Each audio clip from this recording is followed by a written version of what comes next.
Hello, everyone. Thank you all for being here today. Thank you for filing in such an orderly fashion.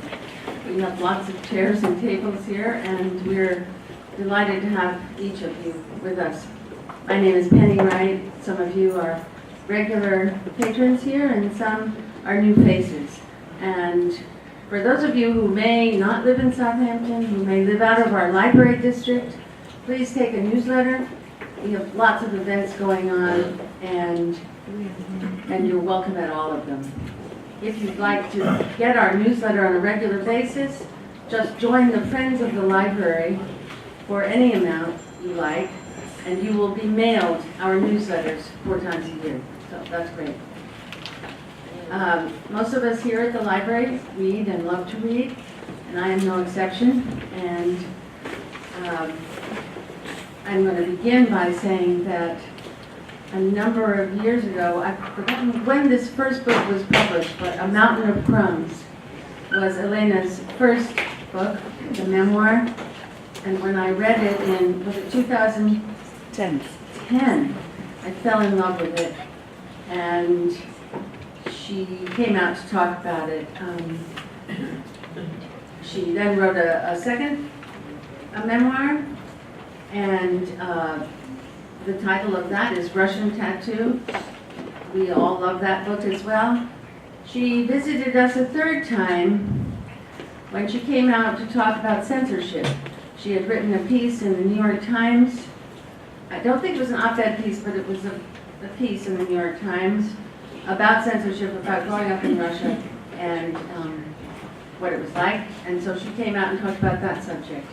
This year, we thought that Russia might be an interesting subject. And I have to hand it to us, and we did time as well. Elena Gorokhova grew up in Leningrad, Russia, and at the age of 24, she emigrated to the United States with only a 20-kilogram suitcase to start a new life. Elena is a writer. She also has a doctorate in language education, and she currently lives and teaches in New Jersey. Please welcome Elena Gorokhova.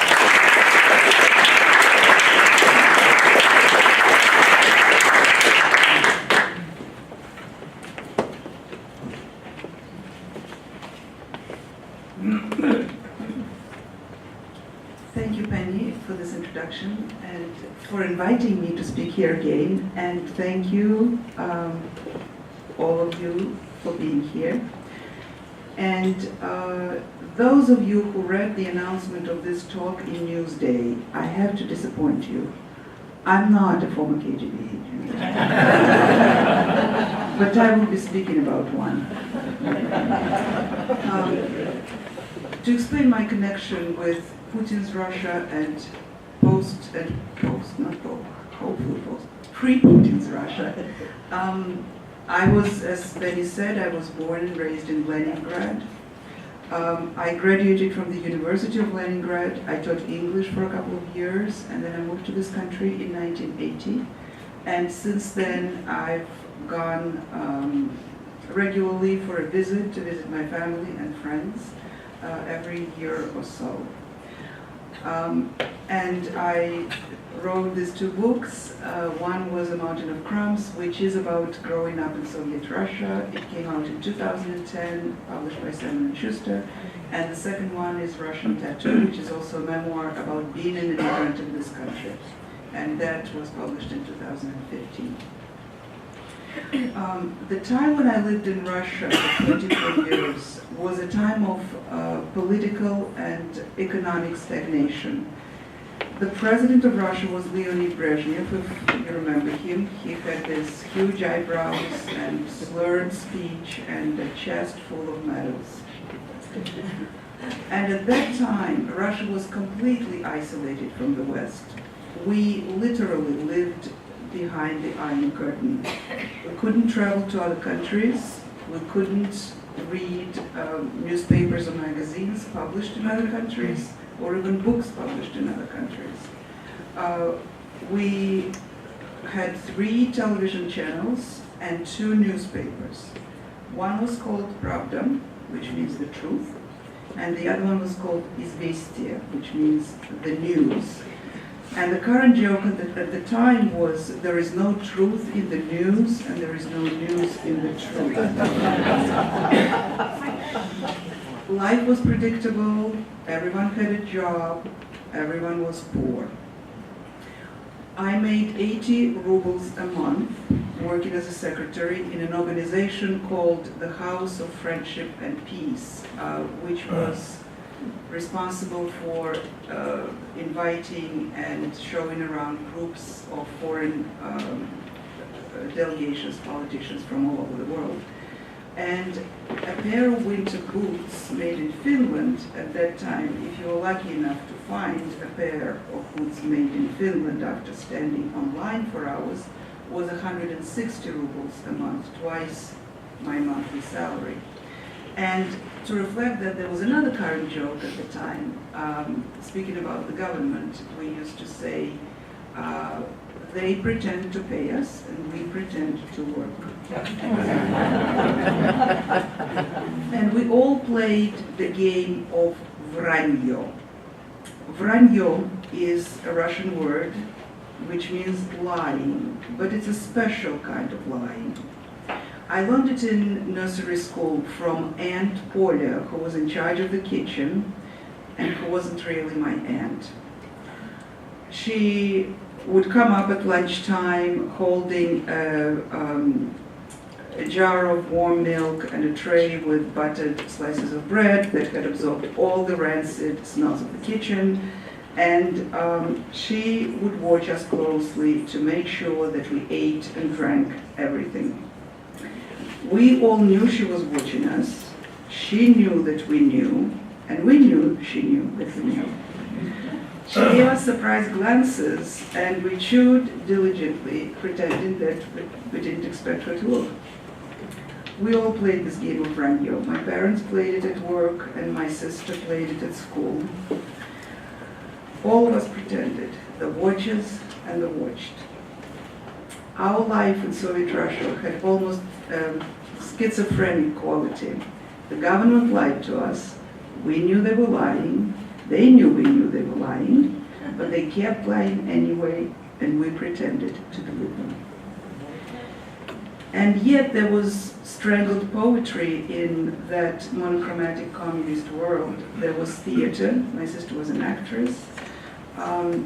Every one of us had their own company, and the word company, kompania in Russian, is a very important notion of Russian friendship. It's a group of like-minded friends, and we usually met around kitchen tables, drinking sour Bulgarian wine, and talking about philosophy and literature until dawn.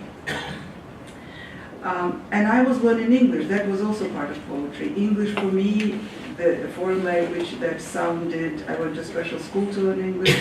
It sounded mysterious and seductive, and heard only from a record that my teacher gave me, and the record was called Audiolingual Drills. It was an isolated world, but it was familiar, and it was all we knew. Leaving the US in 1980 was like, for me, was like traveling to Mars. It was the world of the unexpected and the unknown. I watched Gorbachev's perestroika of the 1980s from the West, and when I went back every year or so for a visit, I saw some new things, very un-Soviet things on the streets of Leningrad. Billboards that advertised Coca-Cola, leather jackets in store windows, Western sneakers on people's feet. Then, in 1991, there was another revolution, meteoric and bloodless, that changed everything. I watched it on CNN in real time, and it was as riveting as any thriller. Unhinged by Mikhail Gorbachev's perestroika, the most forbidding commissars of the Soviet Union, the head of the KGB, the army, and the Communist Party, failed in an attempt to pull off a counter-revolutionary coup d'etat in August 1991.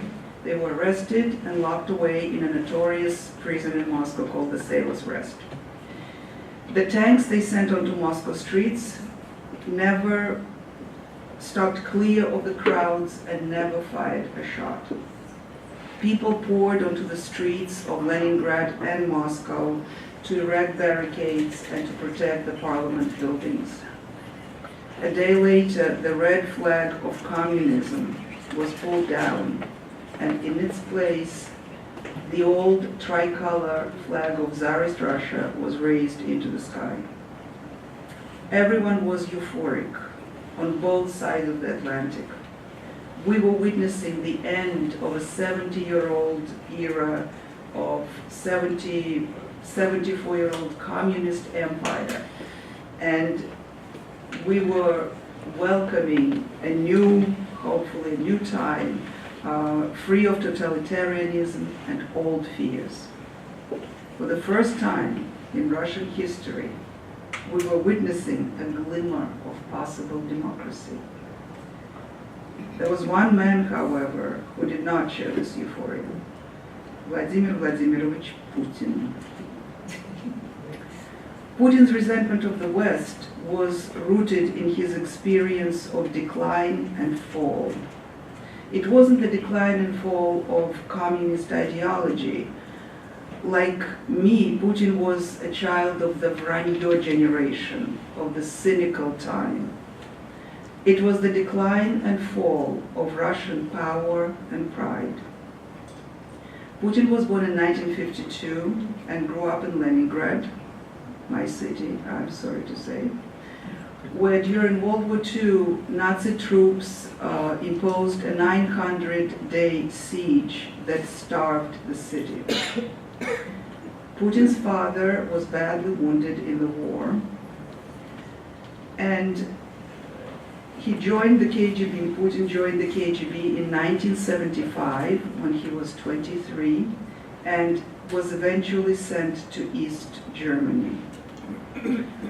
As he was posted in one of the grayest satellites of the Soviet Union, he entirely missed the sense of awakening and opportunities that Gorbachev's perestroika brought.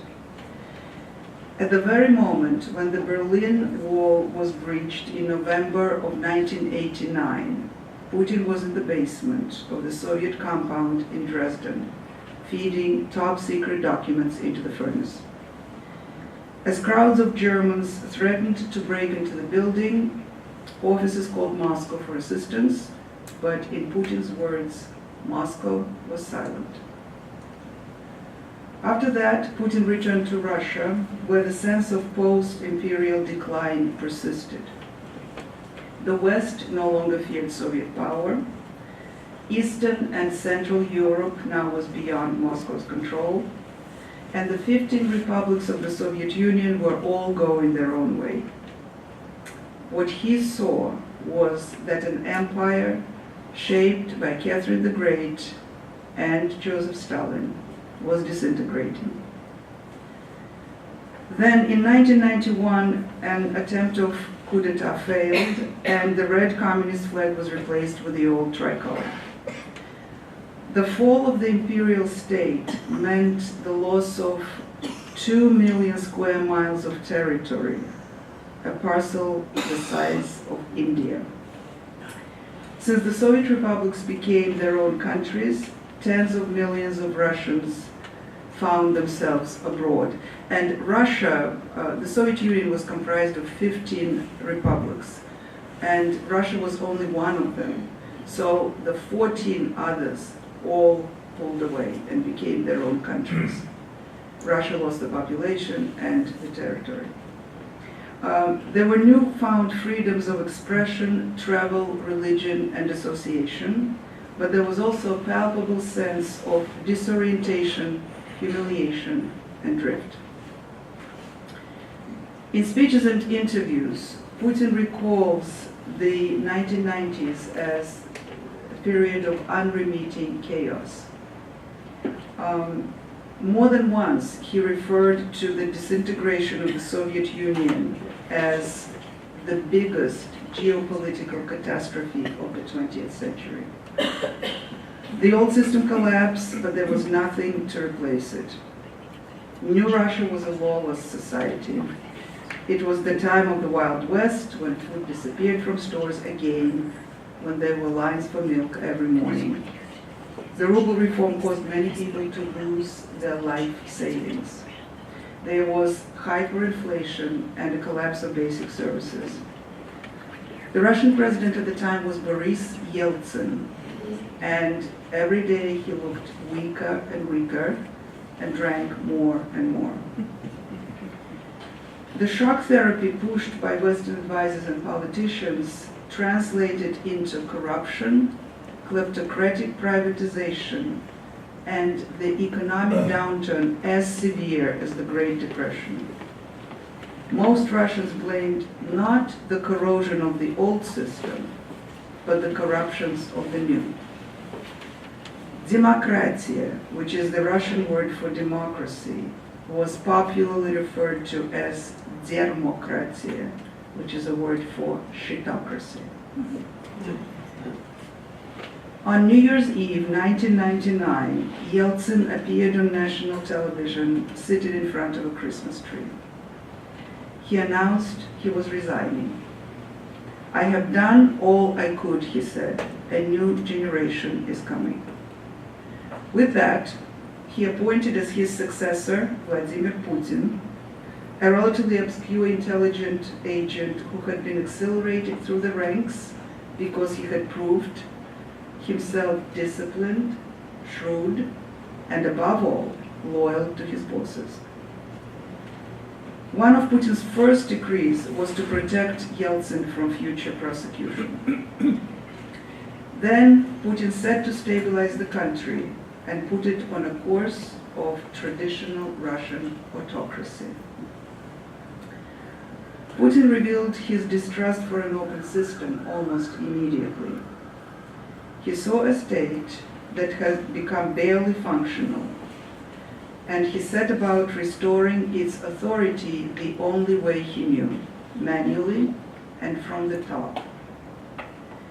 He replaced the freewheeling anarchy of Yeltsin years with something more systematized. He cast aside, or co-opted, the oligarchs of the 1990s, and elevated a caste of corrupt governors loyal to him, an arrangement that became known as Kremlin Inc. Every aspect of the country's political life, including the media, was brought under the vertical of power that he constructed. And this is what Russians call Putin's power, the vertical, vertical. When Yeltsin held office, privately owned television stations such as NTV was one of the biggest, reported on the horrific war in Chechnya and even satirized the politicians on a puppet show called Kukly. In the beginning, NTV, which was owned by an oligarch named Vladimir Gusinsky, seemed to test Putin. They even added a new puppet depicting the new president. Putin was not amused. Within 5 months of taking power, he dispatched armed Interior Ministry troops to raid Gusinsky's headquarters. By 2001, Gusinsky had been forced to give up NTV to more obedient owners and then promptly fled the country. In the first few years in office, Putin had been relatively solicitous of the West. He was the first foreign leader to call George W. Bush after 9/11. And later that month, when he spoke at the Bundestag, he addressed its members in German, the language he had spoken as a KGB agent when he worked in Dresden. He even entertained the notion of Russian membership in NATO. What marked a change in his thinking, it seems, was America's invasion of Iraq, which he opposed. In the next few years, Putin had grown deeply disenchanted and came to feel that the West was treating Russia as a vassal. That's the word he used, vassal, a serf. He became convinced that Western powers, the US above all, had an innate disinclination to treat Russia as a full partner and a respected member of the international order. At home, Putin was increasingly drawn to an authoritarian nationalist conception of the Russian state. He knew that the fall of Soviet power had left a vacuum, the lack of a national idea to replace Marxism-Leninism. When Putin returned to the presidency for a third time in 2012, which was his third term, now he's in his fourth, he felt the need to develop a Russian ideology of his own and called on currents that run deep in Russian political culture: nationalism, xenophobia, and cultural conservatism. For instance, when he endorsed anti-gay legislation in 2013, he was playing to entrenched conservative prejudices that predate Soviet communism. Maybe not for Russian intellectuals or the urban middle class, but for many millions of others. Putin was hardly surprised by the liberal umbrage voiced by the Obama administration and other Western governments in response to the anti-gay legislation. For him, that confrontation was the point. It was a means of cementing his authority at home by playing up the notion of an encircled, perpetually menaced Russia. We are surrounded by enemies, so we must band together. This is what he says to his people, and that's what they believe. Putin was alarmed by the Obama administration's embrace of the uprisings in Tunisia and Egypt. And he was infuriated by the US-led assault on Gaddafi's regime. Putin absorbed the death of Gaddafi as an object lesson. Weakness and compromise were not permissible. Then there was also trouble brewing at home. In 2011, many Russians, most of them middle class, took to the streets to protest Putin's regime, corruption, and a lack of democracy in their country. Putin regarded these anti-Kremlin, pro-democracy demonstrations as a rehearsal for an uprising that had to be thwarted. Many protesters were detained and jailed, some for several years. This protest and the government response to it was a sort of watershed that marked the turn to an even stronger autocratic rule.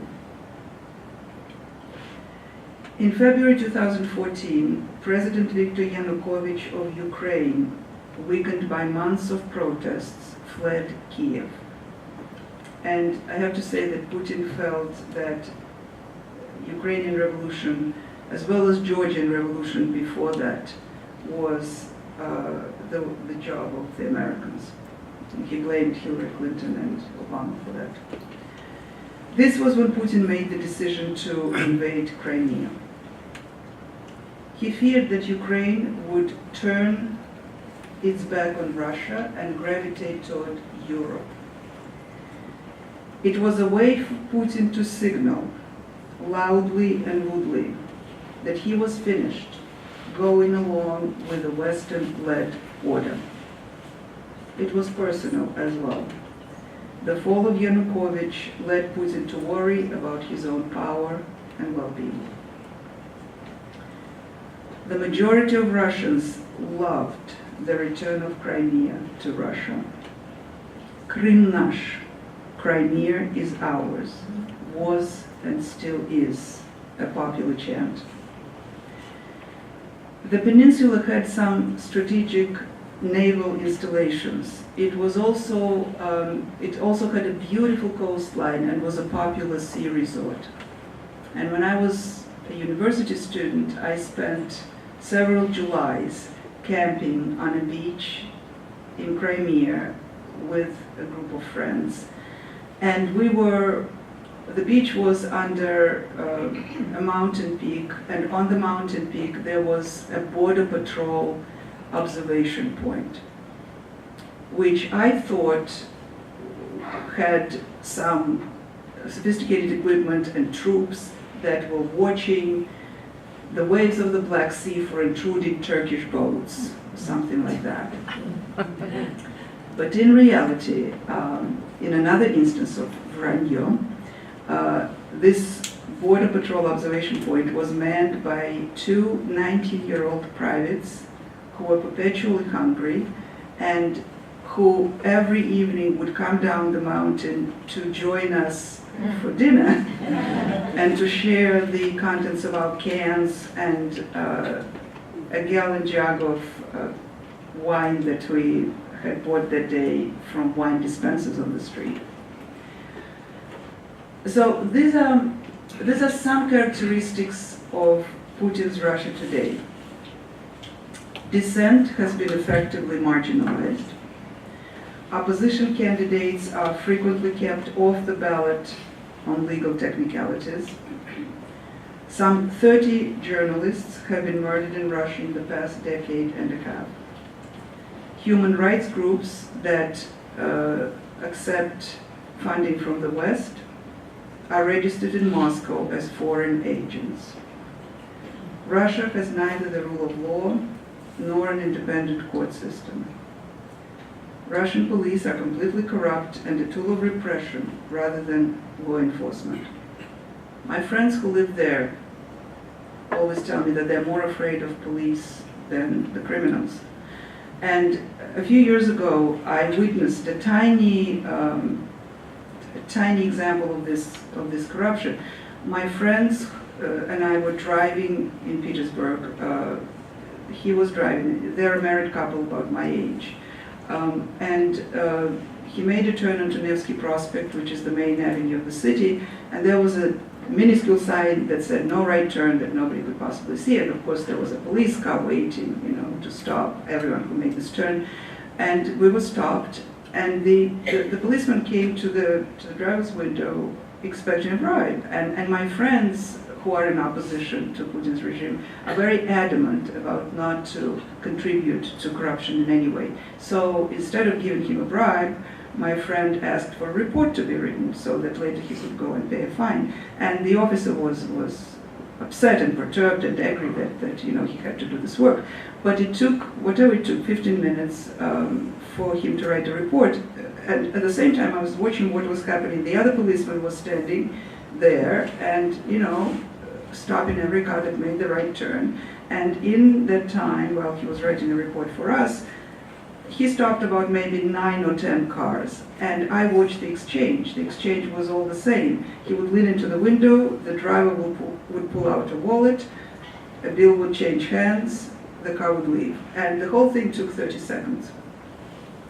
Not one out of these 9 or 10 cars asked for a report. Everyone knew what to do, except for my friends. So Russia has evolved in what Russians today call a managed democracy. Democracy in appearance, not in reality. And the Kremlin narrative is that democracy is dangerous unless it is carefully managed. According to Garry Kasparov was, I don't know if you remember him, he was a world chess champion. And now he's Putin's opponent, and he lives in the West. According to Garry Kasparov, the real Putin model of government is non-ideological kleptocracy. In essence, we can say it is a mafia state whose leaders ignore the crimes of their underlings in exchange for absolute loyalty. Additionally, the Kremlin itself benefits from such crimes. It has an immense parallel budget of black funds from tax reimbursements and kickbacks from state contracts. For example, just a few months ago, they opened a new bridge between Crimea and the Russian mainland. When Crimea was annexed, it's a peninsula, so the territory, the land territory that surrounded it is Ukrainian territory. So it was a high priority for Russia to build this bridge so that Russians could drive to Crimea. And it was built just a few months ago, but of course it was built by a company owned by Putin's crony, one of him, Rothenberg. So the contract went to him without even, any discussion. Contemporary Russian television is not only compliant, but celebratory. And I have to mention that even in this age, the age of the internet, more than 80% of Russians get their news from television. Manipulation of TV coverage is a crucial factor in Putin's extraordinarily high popularity ratings. And I will give you some examples of those a little later. I have several Russian TV channels at home. They're all controlled by the Kremlin. But I turn them on less and less often because the anti-Western, anti-gay, and anti-Ukrainian propaganda makes me angry and depressed. And as Russians say, "У меня уши вянут," which means it makes my ears wilt. It's a Russian expression. All the exhausted Soviet-era propaganda that I remember pales before this current toxic mudslide. These are some things that I hear consistently. Ukrainians are fascists and pederasts. Russian separatists in Ukraine and Russian troops in Syria are human rights defenders. The conflict in eastern Ukraine is the genocide of the Russian people. The German government, Russians are told, takes children away from natural parents and gives them to gay couples. And Russians routinely call Europe gayro. America, I hear, is young and naive and downright stupid and has no history or understanding of history, unlike Russia, which has inherent wisdom and understands everything. Putin, I hear, is a strong muzhik, a manly man who returned Crimea to his people. A recent survey of the 3 main Russian television channels produced some stark analysis of what Russians see on television about Europe. Researchers examined newscasts and political talk shows from summer 2014 to December 2017. They found that negative news about Europe appeared on average 18 times a day. The percentage of negative to positive news about European countries was 85% to 15%. And for some European countries, the ratio is even more skewed. Daily life in Europe is depicted as frightening and chaotic. Europeans are weak, with declining morality and no common values. Terrorism keeps people paralyzed with fear. The refugee crisis is getting worse all the time. Sanctions on Russia have backfired and are now undermining the European economy and destroying the welfare state. The uses of this kind of coverage aren't very difficult to guess. Clearly, it isn't in the Russian state's interest for Russians to admire Europe, not for its democracy or its rule of law, and certainly not for its high standards of living.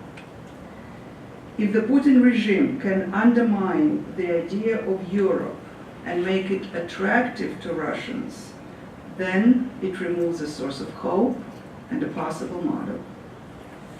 If Europe is crazy, twisted, dangerous, and dying, then surely Russians are better off under their corrupt authoritarian system. And I wanted to give you a couple of numbers, statistical numbers.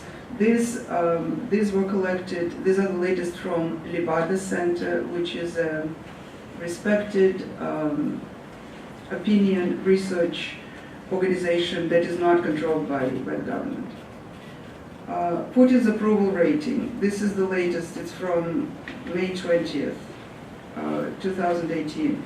Putin's approval rating is 79%, which is actually a few points down from the previous months because they're trying to raise the retirement age, which is very popular with the people. I'll talk about it a little later also. His disapproval rate is 20%. 1% had no answer. Interestingly, the approval of the government is completely different. Only 47% of Russians approve of their government and 53% disapprove. So how is that possible? Maybe it's because of Medvedev, because they also have Medvedev as a prime minister.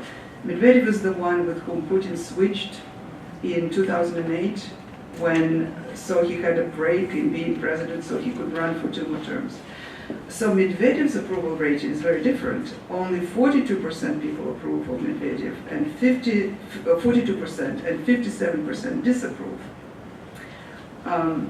So Putin is seen as strong, Medvedev isn't, and the government does not have high approval rating. Then the assessment of situation in the country. 46% think it's in the right direction, 42% that it's on the wrong track, and 12% say it's difficult to answer. Attitude to the United States. Positive, 20%. Negative, 69%. Difficult to answer, 11%. And attitude to the EU, similar, a little better. Positive, 27%. Negative, 55%. Difficult to answer, 18%.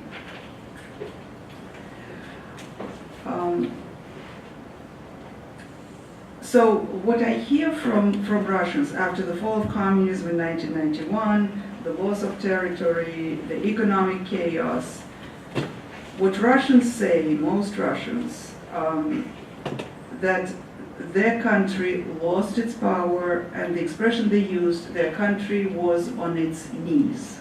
Страна была на коленях. Russia was on its knees. And this is what I hear from most Russians, including my sister, older sister who still lives in St. Petersburg, and my aunt who lives in a provincial town on the Volga.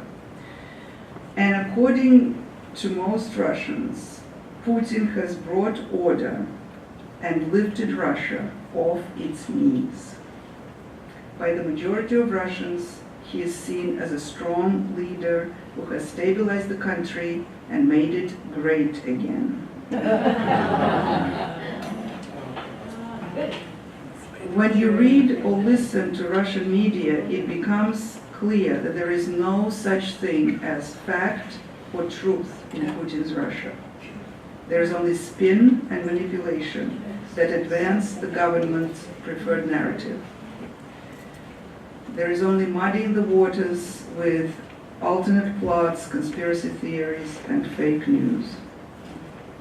For example, when the Malaysian airliner, if you remember that, the Malaysian airliner flying from Amsterdam over Ukraine was shot down in 2014, killing all 298 people on board. All the facts pointed to a Russian missile launched by Russian separatists from the occupied Ukrainian territory. Since then, 2 Dutch investigations have concluded that this was indeed the case. Russian TV, though, immediately went into overdrive with a parade of other theories. It was the work of a Ukrainian anti-aircraft system, it was the work of a Ukrainian jet, or, of course, it was the work of the Americans. Only 3% of Russians believed back then in 2014 and believe now that the passenger plane was shot down by Russian separatists. That is, the version of events that is generally accepted in the West is shared only by 3% of Russians. Put it another way, propaganda works. Putin has understood it from day one. Controlling the television screen means controlling the reality his subjects inhabit. Another example, when Russia began its military campaign in Syria, only 14% of Russians supported military intervention. After an intense television programming, a week of intense television programming later, only 28% opposed it. And I have to say this just as a warning to us in this country. When lying is normalized, cynicism sets in. People assume that all politicians lie, that all knowledge is relative, and that there is no point in voting or protest. This is what I lived through in Soviet Russia. This is what I see in Putin's Russia today. Most Russians live in a reality parallel to the West, and this presents a serious challenge. Sanctioning Moscow for downing a plane most Russians believe had been shot by Ukrainians only makes them rally behind a leader they believe is unfairly targeted by the West. It has also made it easy for Moscow to blame Russia's cratering economy not on its own bad management and metastatic corruption, but on unjust Western sanctions. Today, the economy of Russia is stagnant. The severe contraction began in mid-2014 when oil prices dropped. The prices for food are currently increasing, and not only the prices for so-called exotic products, such as peaches and tomatoes, but for the first time, just recently, the prices have gone up for potatoes, onions, carrots, and cabbage, which are staples for every Russian's diet. And the retirement age in Russia is set to go up. From when I lived there, it was 55 in women and 60 in men. So now it's going up for women from 55 to 63, and for men from 60 to 65. Incidentally, 65 is the average longevity for Russian men due to alcoholism and suicide. So some men will probably never see retirement. And there is a protest against raising the retirement age in Moscow scheduled today, and the last thing I read was that they were banned from the center of Moscow. They had to go somewhere in the outskirts where nobody could see them. And I also see on Russian television they are starting this relentless campaigning and propaganda about how this is going to not to hurt people at all, and in fact help people, and how this is necessary. So in a few months, we will probably hear no protest about that at all. I have to say that there are still some protests in Russia. Well, this one going on today on the outskirts of Moscow is one. But they're much smaller than before because the participants, after 2011, the participants are arrested and jailed more often and are given longer sentences.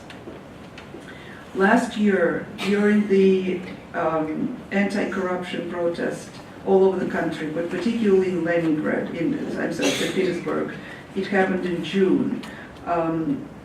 More than 650 people were arrested in Petersburg alone, and most of them were young people. They were arrested, and because there was not enough jail space, they were kept in warehouses, the hallways of police stations, anywhere where they could find space without water, food, and blankets. And my good Russian friend, the one who still lives there, and who is in opposition, she's in the resistance, and therefore she's called part of the fifth column. That's what they call the opposition nowadays. She was one of many opposition members who delivered food and water and toiletries and warm things to these people. And then she also spent a day manning phones because the parents of these young people were calling from all over the country, worried about their children.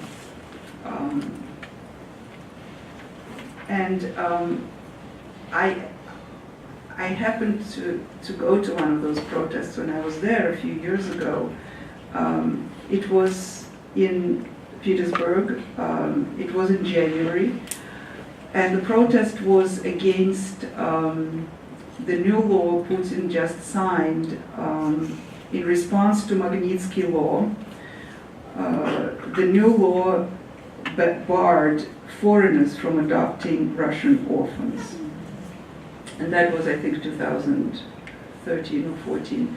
So there was a protest scheduled, and my friends and I drove to the site in 2 cars. I drove with my friends, this couple, and we were followed by their son, who was 32 years old at the time.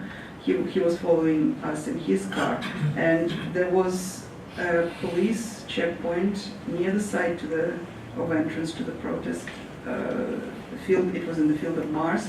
They let us through. I guess they're not interested in old people, but they stopped his car, stopped this 32-year-old, and this was what transpired. The police officer said, "Are you going to the protest?" And Mitya, his name is Mitya, Dmitry, Mitya said no. The police officer said, "When did you have a drink last?" He said, "The day before yesterday." The police officer said, "It smells like alcohol in your car." And Mitya said, "No, that's not possible." But he knew where this was going, because this is what routinely the windshield liquid that is made in Russia freezes at the temperature of minus 24 degrees centigrade, which it was on that day. So Russians routinely add vodka to this fluid, and it smells of alcohol in your car. Police knew that, so that for them that was a pretext to stop the cars from going to the protest, detain them long enough, and then maybe give them a fine. But Mitya said, "Well, that's not possible because my windshield fluid comes from Finland. I just returned from Finland, I brought an extra gallon, so there is no alcohol in it." And the police officer he was taken aback. He didn't know what to say. He was at a loss for words because it sort of didn't follow the standard script. And also he saw that Mitya had a working video camera on his windshield. And Russians have that routinely. They have video cameras that are called registrator, in case of an accident, so that an accurate account of events is kept. So between the fact that he had no alcohol in his windshield fluid and this working video camera, the police officer let him go. And we exhaled, of course.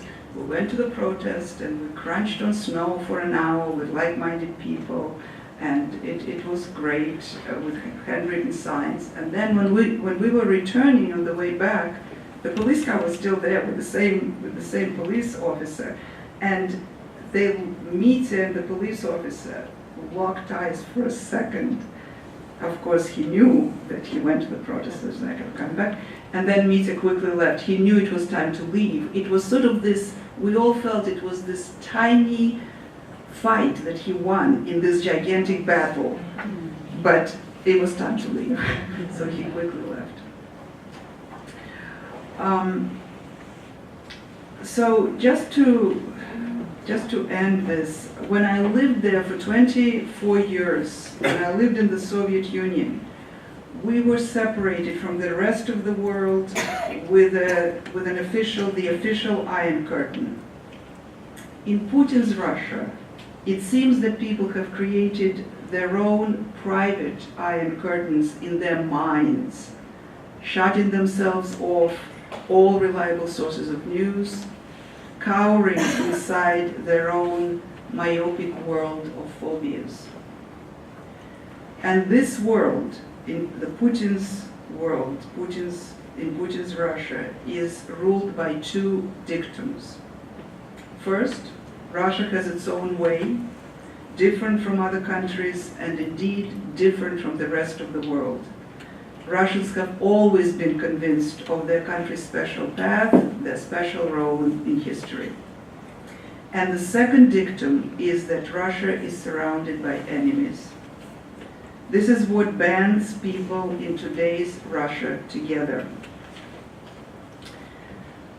So Putin has struck a grand bargain with his subjects that has traded individual freedom, democracy, and the rule of law for relative economic security, military might, and the dream of lost Russian grandeur.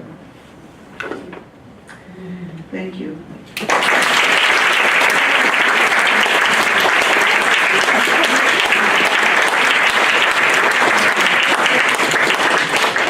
Elena, will you take some questions? Of course. Yes, please. I would be happy to, if I can answer them. I see one here. Yes. Can you speak up when you ask questions? Or maybe you can repeat the question. You can repeat the question, that's fine. Okay. Since Russia has no history of democracy or personal freedom, how can you expect them to look forward to it today, or to perhaps think about a constitution that gives them individual rights? Yeah, that's absolutely true. They don't have the history of democracy, but that window of opportunity that opened up in 1991 was missed for many different reasons. But that was when people felt, and I wasn't there on the day when it happened, but I was there shortly after. The euphoria was palpable. People thought that this is it, communism is over, we are not oppressed anymore, we are going to be a democratic country like Europe, like the United States. That was, and at that time, the attitude toward the US especially was unbelievably positive.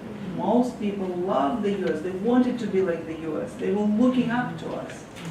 But you're right. There is no history. There is no experience with democracy. You said when you were a child. Let me put it this way. When I was a child, I was over there. I was over there when I was about 16, 17. It was about 1966, something like that. You were still there. Yes. And there were a lot of things that we did over there that were of course very communist. They were in the schools, the children were taught a certain way. It was just amazing. The little girls were not allowed to have dolls. They were all taught to be, like little soldiers. We would go to the theater. There was so much secrecy and quiet, and So what I'm wondering is, from your perspective, I don't know how old you were at that time or whatever, but how did you sort of change your views before you came over here? What kind of got you to the place where maybe you began to realize that maybe this is not everything that's meant to be? Oh, that was very early. This is Aunt Polly in nursery school. I learned from her that it's this game of lies and pretending, and things are not what I hear them to be on the radio and what I read about them.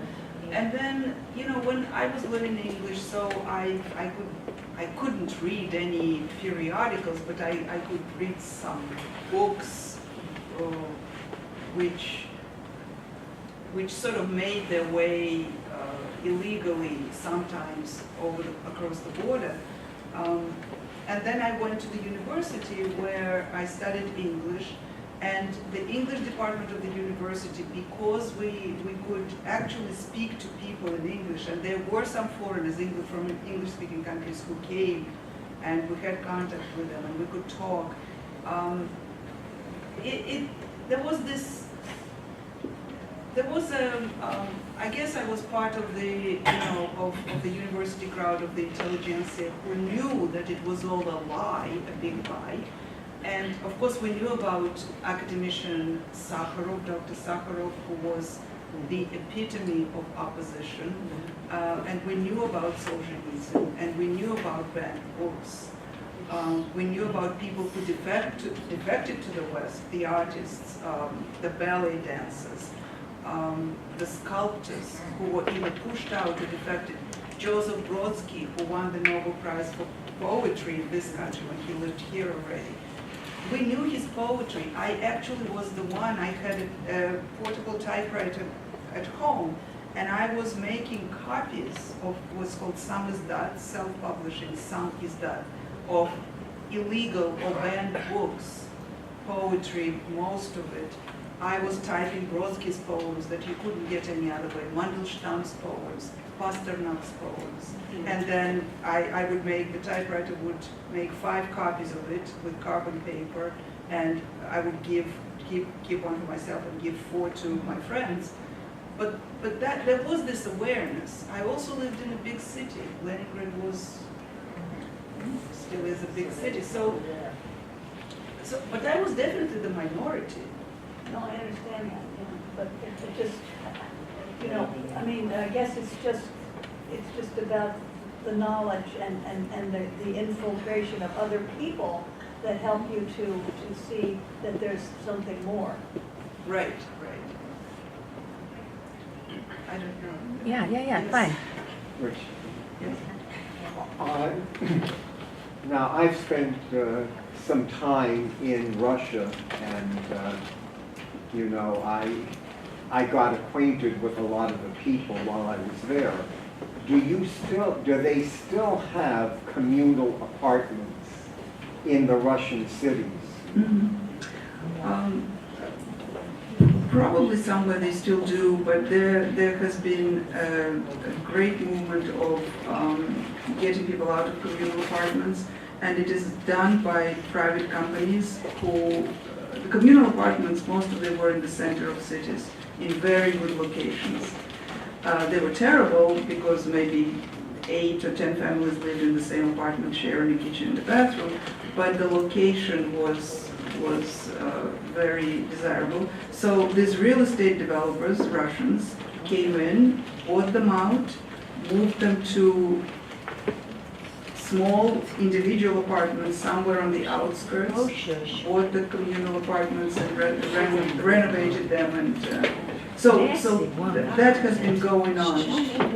I don't know if they still exist. I bet they do, but very few. If they do, they're on plain left. That's a husband thing. Even though it doesn't appear that Putin is going anywhere anytime soon, being exposed to the West and the freedoms that they had following the revolution of '91, it's not like you can put it back in the bottle, even though their individual freedoms are being suppressed now. If Putin were to be replaced at some point in the future, what power is there behind him? What do you think would be the next step that we would see that would rise to power in Russia? Yeah, it's a question we all want to know the answer to. It is very multifaceted question, and the answer is not a very straightforward answer. Putin has no opposition candidates. So if the election were real, there would be no one to run against him. And those people who do run against him, or did run against him in 2018, were just sort of pretend candidates just for the sake of having someone. There is one person in Russia, well, there was Khodorkovsky, an oligarch who spent years in jail and then was pardoned, now lives in the West.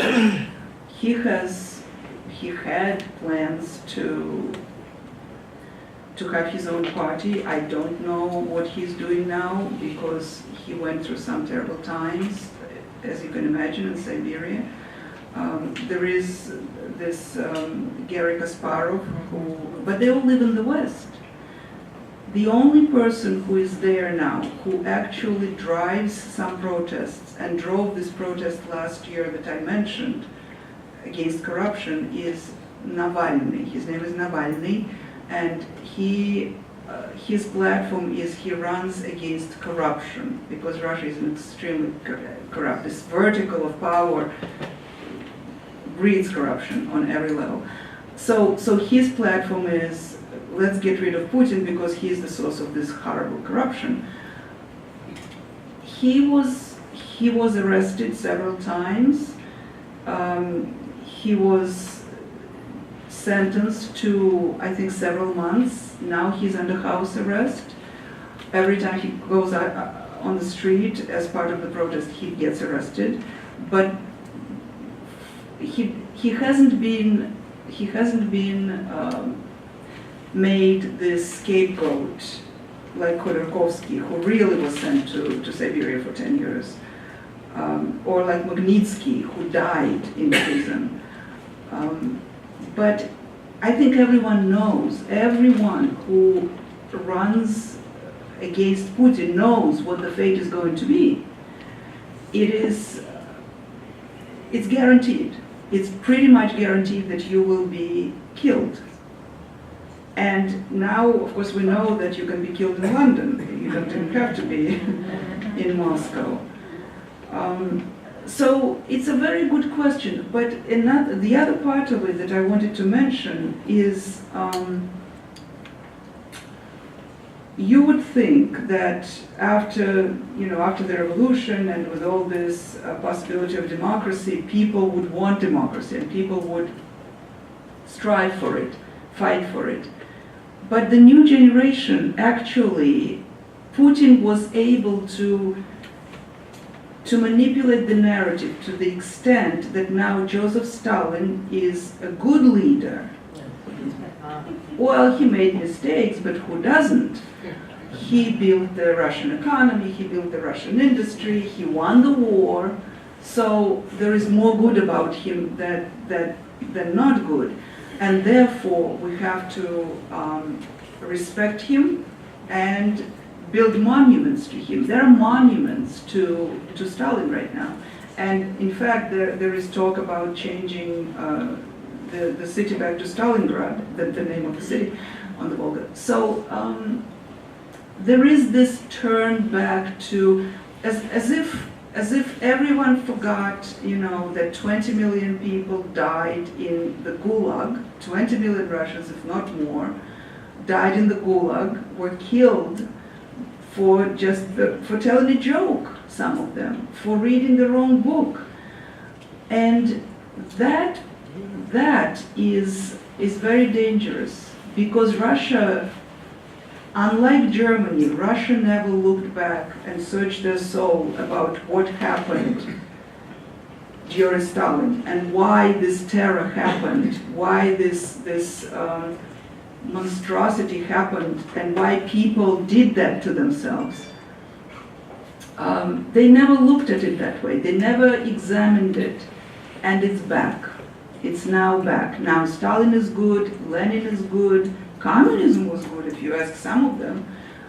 But see, these people, the young generation, never lived under communism, so they have no idea. All they hear is that, well, nobody was hungry, everyone had a job. It's very sad, it's very depressing to me. But I asked about the status of religion or freedom of worship in Russia itself. Has it opened up? Oh, yes. It's Russian Orthodox. Yeah, Russian Orthodox religion. In fact, it's being manipulated by the government to sign off on what Putin wants to do. Every bill, every law is signed with the head of the Russian church by Putin's side. So it's what it's free. You can absolutely, yeah. There are churches, there are cathedrals. Whatever People religion, can. whatever faith. Well, I wouldn't go that far. It's yeah. Oh, wait, come this way. Russian Orthodox. Plus, thank you for the citizenship of I happen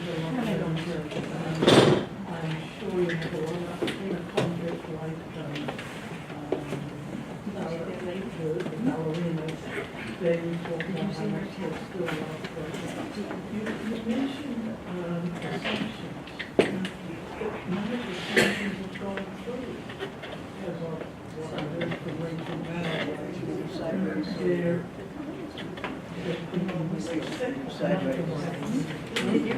Yeah, there are, Could you repeat the comment or the question? it's about the Somebody help look sanctions, it up. and none of the sanctions have been approved.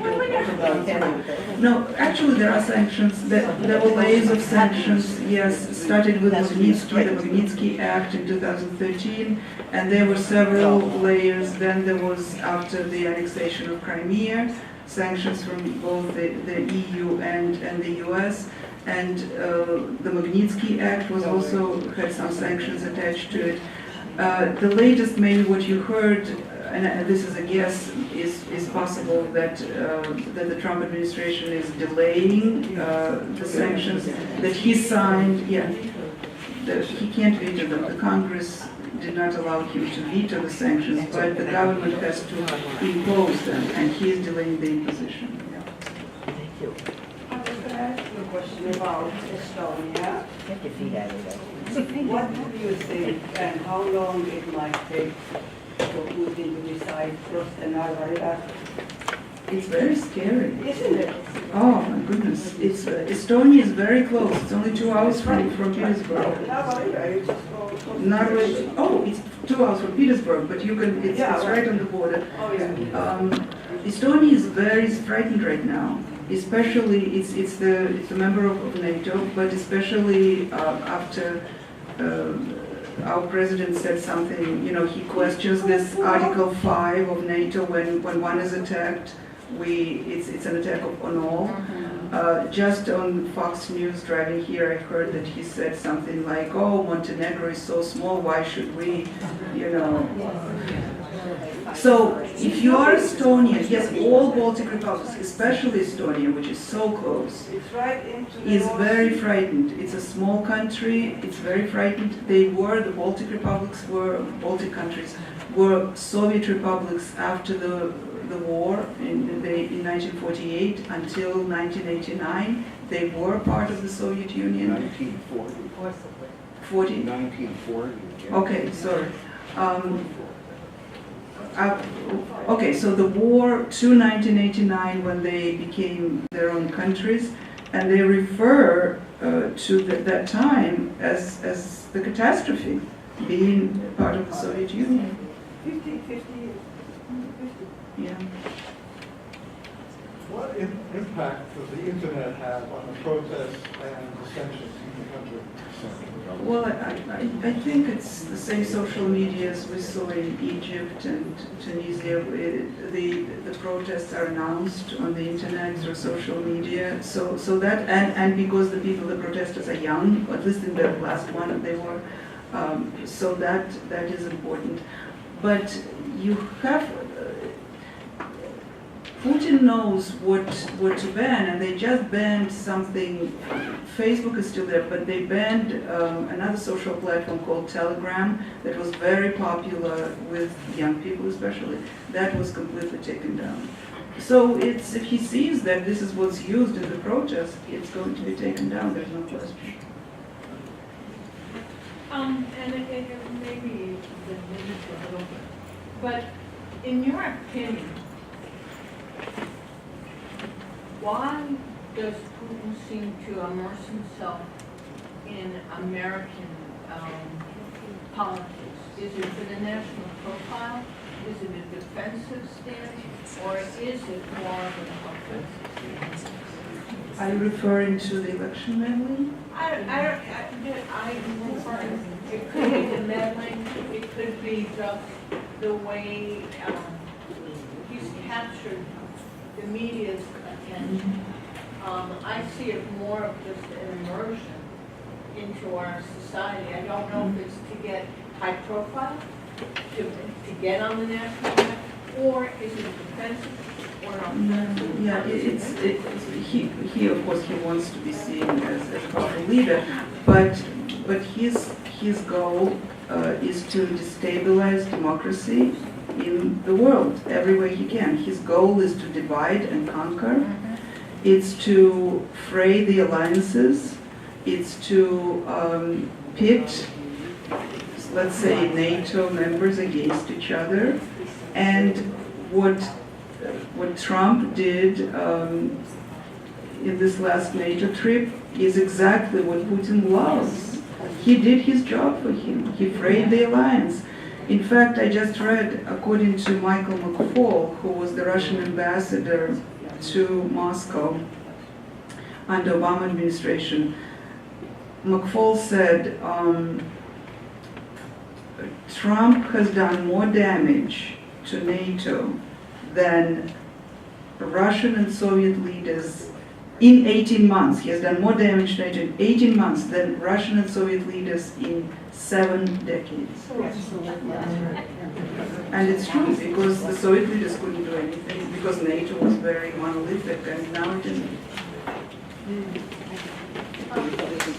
you say that the people want to because it will make Russia great, what does that mean to them? Are they talking economic? Are they talking about conquering back all those countries that they used to have? It is respect. It is respect on the world stage, I think. It's they felt humiliated after the fall of communism. They felt diminished, and they were on their knees. And now every country, they feel that even the United States, maybe especially the United States, is looking up to Russia, loves Russia. Russia is a player on the world stage again. And they didn't feel that way before Putin because of all this chaos that was going on under Yeltsin. What is the perception of President Trump? Well, I just read the press after the summit, and the press they're delighted. They're delighted. They're delighted. They think that this is the beginning of a beautiful friendship. That's how they refer to it. It's the beginning, it's the first step in cooperation. We need to cooperate, all that. It also, they also mentioned that of the two leaders, Putin looked stronger. With pride, they said it with pride. So it's delight. My friends who are in opposition, when I asked them, what do you expect of this summit before it happened, they were just like, my friend said, what can you possibly expect? One is an idiot, the other one is a bandit. So it depends. Do we have one more question? Sure. Okay. What was your take on the Putin-Trump press conference at the end?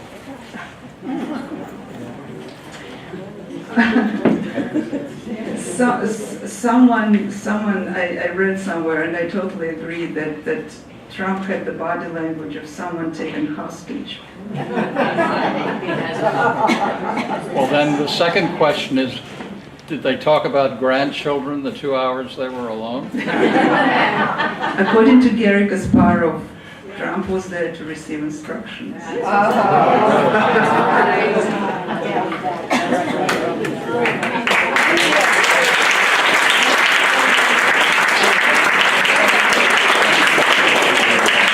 many of you know, we've had many speakers here over the last 20 years, and I'm not sure we've ever had a better one. Elena, thank you so much.